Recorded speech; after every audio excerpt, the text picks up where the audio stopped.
पश्चिम बंगाल में भाजपा की जीत के बाद एक नाम प्रमुखता से सामने आया है और वो नाम है शुवेंदु अधिकारी।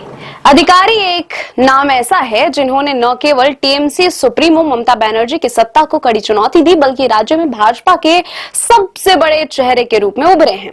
2026 के विधानसभा चुनाव परिणामों के बाद वे मुख्यमंत्री पद के लिए सबसे प्रबल दावेदार माने जा रहे हैं। उन्हें भूमिपुत्र और बंगाल का योगी भी कहा जाता है। शुवेंदु अधिकारी राजनीतिक परिवार से आते हैं। उनके पिता शिशिर अधिकारी मनमोहन सिंह सरकार में केंद्रीय मंत्री रह चुके हैं और मेदिनीपुर क्षेत्र के कद्दावर नेता माने जाते हैं।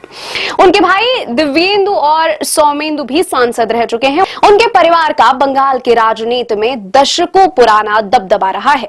2007 के नंदीग्राम भूमि आंदोलन में शुवेंदु अधिकारी ने ममता बनर्जी के साथ कंधे से कंधा मिलाकर लड़ाई की थी।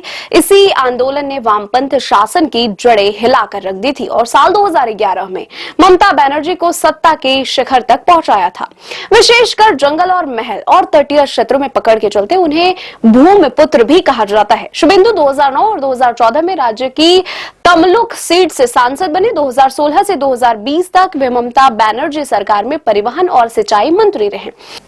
दिसंबर 2020 में ममता बनर्जी और उनके भतीजे अभिषेक बनर्जी के साथ मतभेदों के चलते उन्होंने तृणमूल कांग्रेस छोड़ दी और भाजपा में शामिल हो गए। टीएमसी छोड़ने के बाद उन्होंने कहा था कि तृणमूल कांग्रेस अब एक नए राजनीतिक दल नहीं बल्कि एक प्राइवेट लिमिटेड कंपनी बन गई है, जिसे बुआ और भतीजा चला रहे हैं। चुनावी सभाओं में भी वे ममता के भतीजे अभिषेक बनर्जी पर निशाना साधने में नहीं चूकते थे। वे अक्सर जनसभाओं में कहते थे कि बंगाल में कोई भी काम बिना भतीजा कर दिए बिना नहीं होता है। हम इस सिंडिकेट राज को उखाड़ फेंकेंगे। आखिरकार उन्होंने यह कर भी दिखाया। 2026 के विधानसभा चुनाव के परिणामों के बाद शुवेंदु अधिकारी मुख्यमंत्री पद के लिए प्रबल और भाजपा की ओर से पहली पसंद दिखाई दे रहे हैं। इसके पीछे कई प्रमुख कारण हैं। टीएमसी सरकार के समय विधानसभा में नेता प्रतिपक्ष भी रहे हैं। 2021 के चुनाव में उन्होंने मुख्यमंत्री ममता बनर्जी को नंदीग्राम सीट पर पटखनी दी थी। 2026 में एक बार फिर भवानीपुर में उन्होंने ममता बनर्जी को शिकस्त दी। ये ऐसे कई कारण हैं जो शुवेंदु अधिकारी को बंगाल में मुख्यमंत्री पद का सहज दावेदार बताते हैं।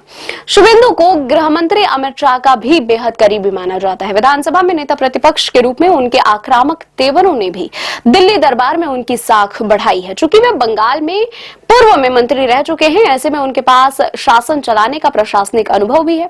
हालांकि भाजपा ने दिलीप घोष और सुकांत मजूमदार जैसे अन्य बड़े चेहरे भी हैं जिनसे अधिकारी को चुनौती मिल सकती है। अधिकारी के बारे में एक रोचक तथ्य यह भी है कि राजनीति के लिए उन्होंने विवाह नहीं किया और वे अपना पूरा समय सार्वजनिक सेवा और संगठन को देते हैं। इस वजह से उन्हें अक्सर बंगाल का योगी भी कहा जाता है।